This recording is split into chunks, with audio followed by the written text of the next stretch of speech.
Hello, this is Tim Hellman. And this is Jamison Challeen. And this is Movie Talk. Today we're going to review the movie I Am Virgin.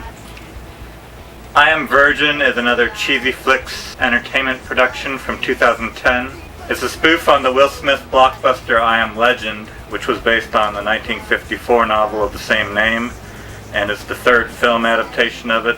That movie was about the lone human survivor on Earth in a post-apocalyptic future where all other inhabitants had been turned into vampires. This film has the same premise, except the vampires are now sex-crazed, mostly female, and the lone survivor is a virgin. It stars Adam Elliott Davis as the Virgin and features cameos by Ron Jeremy and Jamison Challeen.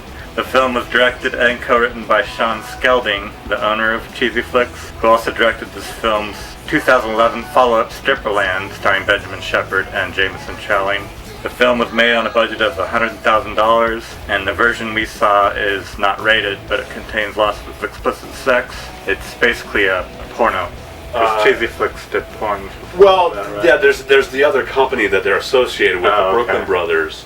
They have some. Didn't, Yeah, no, Cheesy Flicks doesn't actually do any. They do like kind of in between, but the Brooklyn Brothers is the one that they do. Hi, Kitty. We have a kitty friend who didn't see the movie, so he's not reviewing it. No.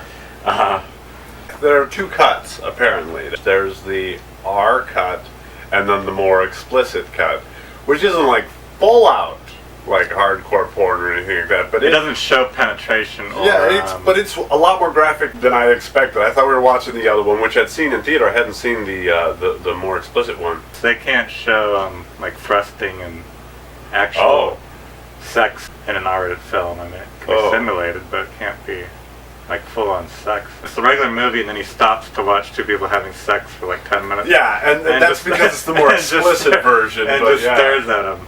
I wonder if he was actually on set those and days. And he's so creepy. I don't think he realizes that he's kind of creepy, but yeah. But I guess if you're the last person on Earth, and it's vampires, I don't think they're gonna. I did like. I don't think they're gonna be. I really did like the idea that he was doing like webcasts. Oh yeah. I like the update that he was kind of doing webcasts as opposed to trying to send it out other ways, and so I certainly like that, and I like Adam a lot, and I like the group behind it. I was in it for like a day as a news person. You know, it was just a day pretty player. Funny cameo too. Yeah, it was. I mean, it was a lot of fun to do. It's hard for you to find me in it. I like the premise of a virgin alone in a world of sex-crazed people.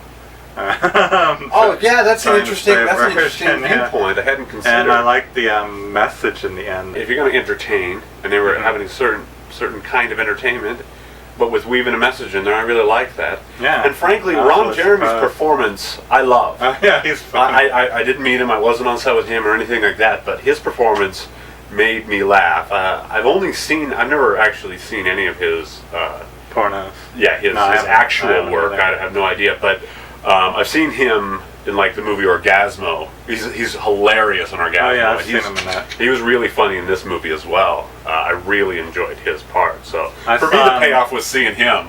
I saw him at Voodoo Donuts once. Really? He was in there and went outside, and everyone was taking pictures of him.